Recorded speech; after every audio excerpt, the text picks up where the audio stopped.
हर हर महादेव, ओम नमः शिवाय। आप सभी को हरतालिका तीज की ढेर सारी शुभकामनाएं। आप सभी पर भगवान भोलेनाथ और मां पार्वती की कृपा सदैव बनी रहे।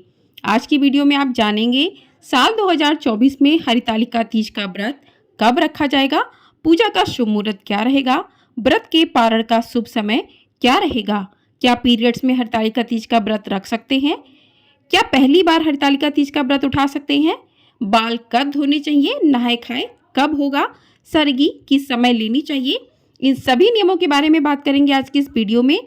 तो आप सभी लोग वीडियो में अंत तक बने रहिएगा और वीडियो को पूरा अवश्य देखिएगा। हरितालिका तीज का व्रत विवाहित महिलाएं पति की लंबी आयु और सुखी वैवाहिक जीवन की कामना से करती हैं। इस व्रत में मिट्टी से की शिव पार्वती की प्रतिमा बनाई जाती है। फिर उन प्रतिमाओं की शुभ मुहूर्त में विधि विधान से पूजा अर्चना की जाती है। यह व्रत निर्जला रखा जाता है और व्रत का पारण अगले दिन सूर्योदय के बाद किया जाता है।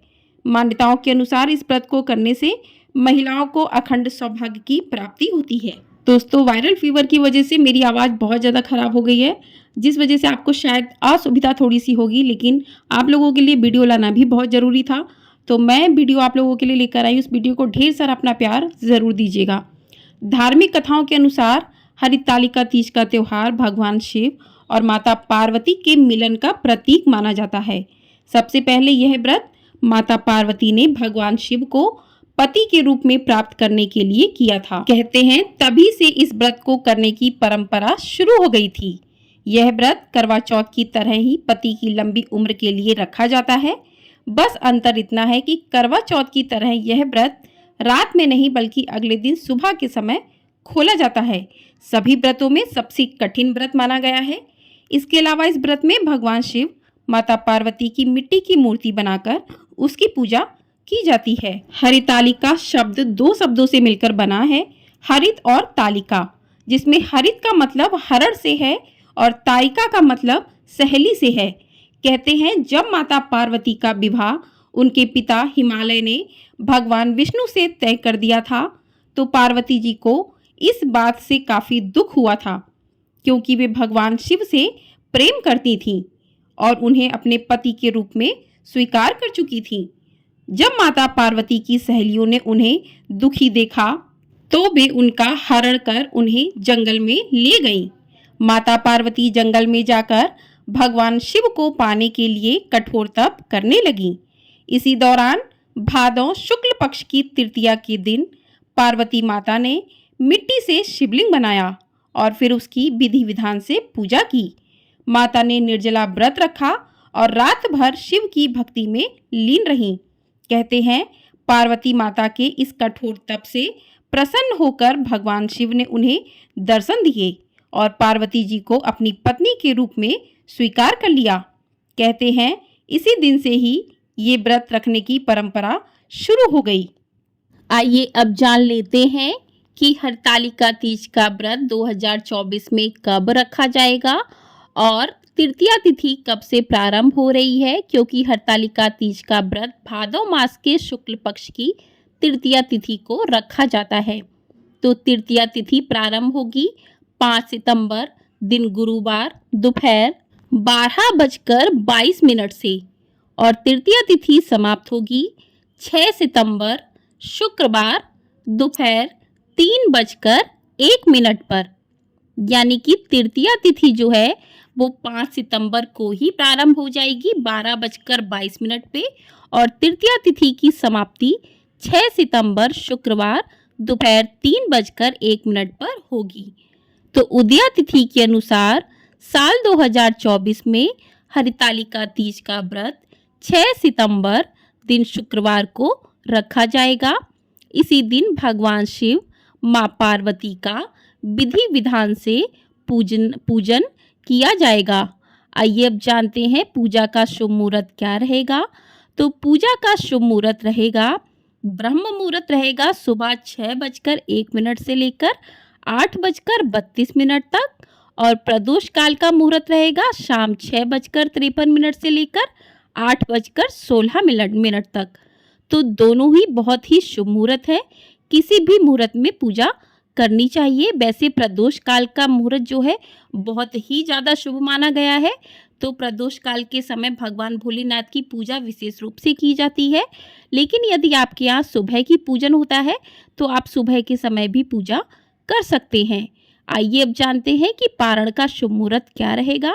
तो पारण का शुभ मुहूर्त रहेगा 7 सितंबर दिन शनिवार सुबह 6:14 से लेकर 7:15 तक। तो इसी समय में व्रत का पारण करना चाहिए। आइए अब जानते हैं हरितालिका तीज के व्रत के नियम क्या है। तो बाल हरितालिका तीज वाले व्रत के दिन धोना चाहिए या नहीं धोना चाहिए। तो बाल आपको एक दिन पहले धो लेने चाहिए। उस दिन यदि गुरुवार पड़ रहा है तो आप बुधवार को ही बाल धो लें, लेकिन बुधवार को बाल धोने के बाद आपको प्याज लहसुन का सेवन नहीं करना चाहिए, उसका एकदम से त्याग कर देना चाहिए। आपको अपने किचन से भी निकालकर बाहर कर देना चाहिए। यदि आप लहसुन प्याज का सेवन करते हैं तो आपका बाल धोना व्यर्थ जाएगा।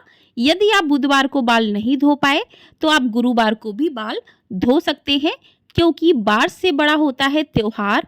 तो यदि कोई बड़ा त्योहार पड़ता है तो बाल एक दिन पहले धो लेने चाहिए, क्योंकि तीज के व्रत में बाल नहीं धोए जाते हैं। दूसरा सवाल ये है कि यदि हरितालिका तीज के व्रत के पहले कोई व्रत पड़ रहा है तो उस व्रत को रखना चाहिए या नहीं रखना चाहिए। तो हरितालिका तीज का व्रत बहुत ही बड़ा व्रत माना गया है। तो उससे पहले यदि आपके साप्ताहिक व्रत जो आप रखते हैं वो पड़ रहे हैं तो आप उन्हें छोड़ सकते हैं, क्योंकि जब कोई बड़ा व्रत पड़ता है तो उससे पहले साप्ताहिक व्रत को छोड़ देना चाहिए। क्योंकि यदि आप दोनों ही व्रत रखेंगे तो इसमें आपका शरीर बहुत ही ज़्यादा कमज़ोर हो सकता है। तो आप गुरुवार का व्रत छोड़ सकते हैं, अगला कर सकते हैं, और हरितालिका तीज का व्रत आपको अवश्य ही रखना चाहिए। अब बात करते हैं कि हरितालिका तीज के व्रत में सरगी खानी चाहिए या नहीं खानी चाहिए। तो कुछ जगहों पर तीज के व्रत में सरगी खाई जाती है, कुछ जगह पर नहीं खाई जाती है। तो यदि आपकी तरफ सरगी खाई जाती है तो आपको खा लेना चाहिए, और सरगी आपको सुबह के समय खानी चाहिए जब कौवा ना बोले, कौवे की आवाज़ आपके कानों में ना पड़े। तो सरगी खाने का उचित समय जो है वो सुबह 3 बजे से लेकर 4 बजे के बीच में आपको सरगी खा लेनी चाहिए। तो कुछ महिलाएं सुबह स्नान करने के बाद सरगी खाती हैं, तो कुछ ऐसे ही हाथ पैर धो के सरगी खा लेती हैं। तो वैसे यदि आप स्नान नहीं कर सकते इतना सुबह तो आप कम से कम कपड़ों को चेंज कर लें, उसके बाद सरगी ले लें।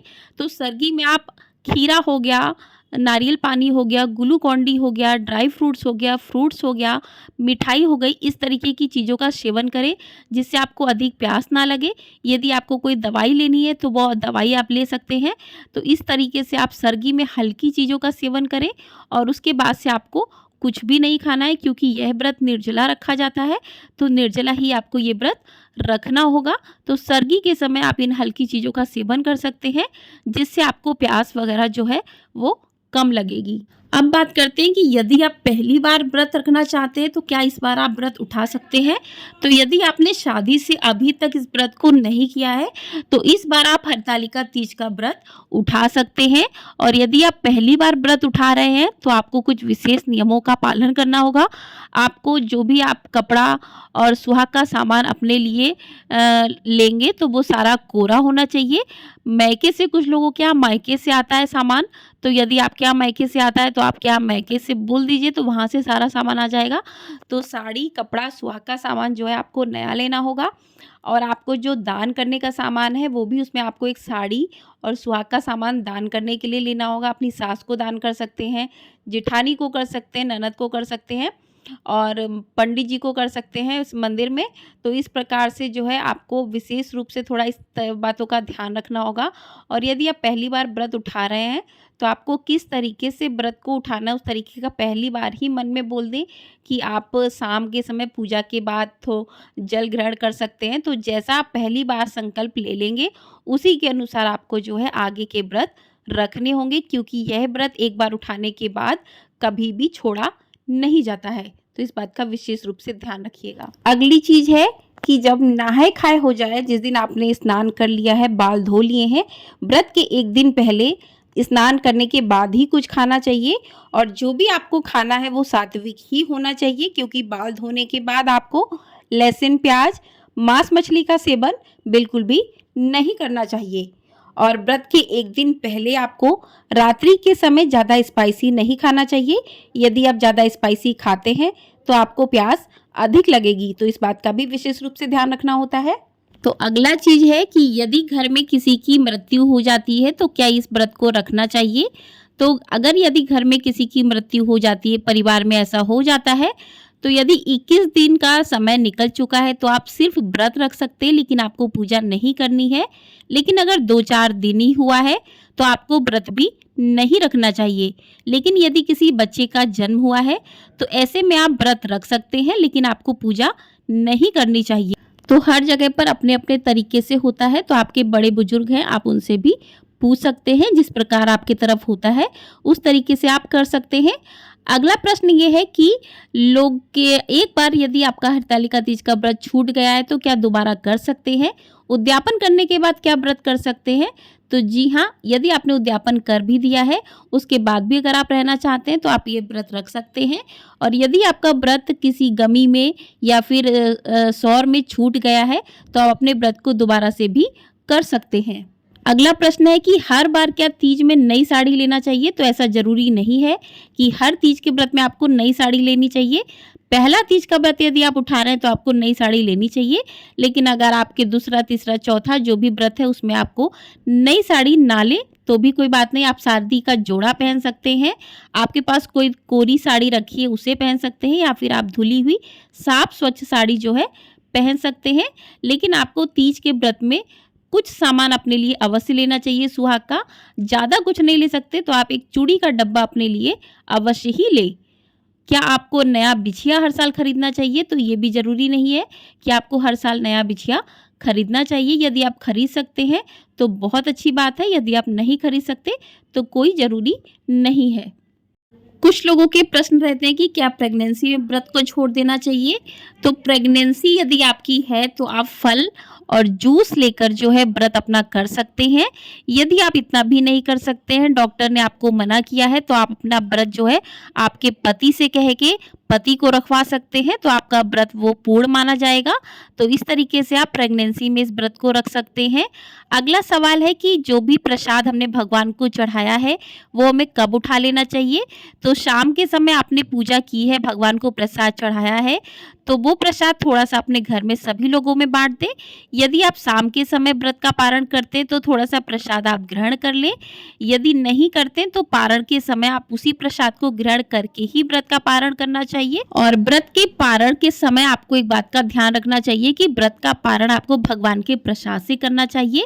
कुछ जगह पर चावल के सत्तू खाकर व्रत का पारण किया जाता, कुछ जगह पर हलवा पूड़ी खाकर व्रत का पारण किया जाता है। तो आपकी तरफ जिस तरीके से होता है उस तरीके से आप व्रत का पारण कर सकते हैं। लेकिन पारण करने से पहले आपको दान अवश्य करना चाहिए। आप ब्राह्मण को दान कर सकते हैं, दान करने के बाद ही आपको अपने व्रत का पारण करना चाहिए। अब जानते हैं कि मासिक धर्म में क्या व्रत रखना चाहिए। तो मासिक धर्म यदि है तो आपको व्रत रखना चाहिए, लेकिन आपको पूजा नहीं करनी चाहिए। आप किसी आसपास के लोग से पूजा करवा सकते हैं, आपके घर के सदस्यों से पूजा करवा सकते हैं। अगर कोई नहीं, आप अपने पति के साथ अकेले रहते हैं तो आप ये पूजा अपने पति से भी करवा सकते हैं, या आपके आसपास कोई लेडीज है तो उससे आप ये पूजा करवा सकते हैं। तो इस प्रकार से जो है आप मासिक धर्म में पूजा कर सकते हैं। यदि आप पहली बार व्रत उठा रहे हैं और आपका मासिक धर्म है तो क्या आपको व्रत उठाना चाहिए। तो आप व्रत उठा सकते हैं पहली बार, अगली बार पता नहीं कौन सी अड़चन आ जाए क्या हो, तो आप पहली बार उठा सकते हैं, लेकिन आपको पूजा नहीं करनी चाहिए। आप सिर्फ व्रत ही रख सकते हैं। बाकी आपकी तरफ जैसा होता है बड़े बुजुर्ग से पूछ लीजिए, आप वैसा कर सकते हैं। तो क्या आप मासिक धर्म में तैयार हो सकते हैं। तो यदि आपका तीसरा दिन है तो आप अच्छे से 16 श्रृंगार कर सकते हैं, अच्छे से साड़ी पहन सकते हैं, लेकिन आपको अपने सिंदूरा से सिंदूर नहीं लगाना चाहिए। यदि पहला दूसरा दिन है तो आप कोई अपना घर की साड़ी पहन लीजिए और हल्का सा मेकअप कर लीजिए, लेकिन आपको पूरी तरीके से तैयार नहीं होना चाहिए। तीज व्रत के दिन आपको नीले अथवा काले वस्त्रों का प्रयोग भी बिल्कुल भी नहीं करना चाहिए। अगला चीज़ ये है कि आपको क्या पूरी रात्रि जागना चाहिए। तो ऐसा नहीं है कि आपको पूरी रात जागना है, क्योंकि पूरी रात आप नहीं जाग सकते, इससे आपका स्वास्थ्य खराब हो सकता है। तो आप 10, 11, 12 बजे तक अगर जागरण कर सकते हैं तो आप जाग सकते हैं, माँ भगवान के भजन गा सकते हैं। उसके बाद आप सो जाइए और सुबह जल्दी उठकर पूजा पाठ करके उसके बाद आपको व्रत का पारण करना चाहिए। तो सुबह जल्दी उठ के आप जो भी साड़ी, जो लोग शाम की पूजा के समय साड़ी पहनते हैं वही साड़ी पहनते हैं, लेकिन कुछ लोग दूसरी साड़ी पहनते हैं। तो आप सुबह साड़ी पहनकर तैयार होकर अच्छे से आप पूजा कर लीजिए। उसके बाद दान कर दीजिए, बायना सासू माँ को दे दीजिए। उसके बाद अपने व्रत का पारण वहीं पर पूजा स्थान पर बैठकर ही खीरे से करना चाहिए। कुछ लोगों के यहाँ चावल के सत्तू से होता है, तो जैसे आपके यहाँ होता है उस तरीके से करना चाहिए। तो आशा करती हूँ दोस्तों आपको ये जानकारी पसंद आई होगी, आपको अपने सारे सवालों के जवाब मिल गए होंगे। तो आपको ये वीडियो यदि पसंद आई है तो वीडियो को एक लाइक ज़रूर कीजिएगा, क्योंकि दोस्तों अभी मेरा स्वास्थ्य ठीक नहीं है, मुझे बहुत ही ज़्यादा तेज़ फीवर है। लेकिन आप लोगों के लिए मैं वीडियो लेकर आई हूँ, तो अपना ढेर सारा प्यार इस वीडियो को ज़रूर दीजिएगा। और वीडियो पसंद आई हो वीडियो को लाइक ज़रूर कीजिएगा, आप लोगों का एक लाइक हमारे लिए बहुत अधिक महत्वपूर्ण होता है। और शेयर भी कर दीजिएगा ज़्यादा से ज़्यादा लोगों में। और चैनल को सब्सक्राइब नहीं किया तो सब्सक्राइब ज़रूर कर लीजिएगा। आपको हमारे चैनल पर हरितालिका तीज की व्रत कथा भी अवश्य मिलेगी, तो उसे भी आप अवश्य सुनिएगा। और जो भी आगे आने वाले व्रत त्यौहार हैं उनकी कथाएं भी अवश्य मिलेंगी, तो चैनल को सब्सक्राइब ज़रूर कर लीजिएगा। हर हर महादेव, ओम नमः शिवाय।